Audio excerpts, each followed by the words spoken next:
Tonight, this is the face of 46-year-old Rachel Prince. She was a mother, an art teacher, and a friend to many. But this past weekend, she lost her life after police say she was strangled to death by her boyfriend. 10 TV's Carly Dion spoke with one of her students at Marion-Franklin High School, and he had a lot to say about the woman he knew as Mrs. Prince. She was a great woman, a great teacher, great friend. Rachel Prince is being remembered by her students as so much more than an art teacher at Marion-Franklin High School. To some of us, she was more like a parent, a best friend. Those students shocked to learn about Prince's death over the weekend. Columbus police were called to Cobblestone Drive Sunday afternoon. Prince was pronounced dead at the scene.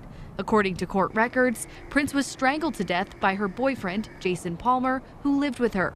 It was a super hard time knowing for sure how she passed and how it all went down. But once I got off work, I just started bawling, crying. Kareem Elkins says he and his friends leaned on each other when they learned what happened and are choosing to focus on their favorite memories with her instead. She got me out of my comfort zone to help me draw and stuff.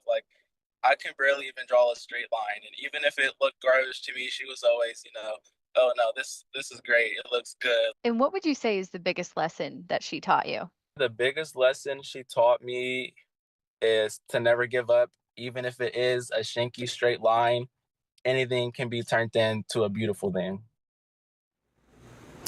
All right, it's such a tragic story, Carly, and we do know that we reported last night that her boyfriend actually had 2 prior cases of domestic violence against her in the past 2 years. So you contacted a domestic violence shelter and spoke with someone there. What do they recommend for people in these types of situations? Right. So I spoke with the director of clinical and supportive services at LSS Choices, and she tells me it can typically take survivors of domestic violence 6 to 8 times for the abuse to happen before they're done with the relationship. Oftentimes, there can also be barriers that get in the way of victims leaving the relationship, like financial reasons or even emotional abuse from their partner.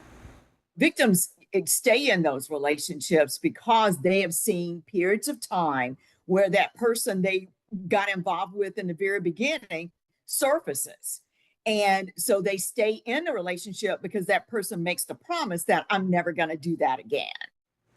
And Lillian Howard says friends and family of a domestic violence victim should support them, listen to them, believe them, and help them find services like LSS Choices to get them on the right path. And most importantly, she says, to support the victim no matter what decision they make.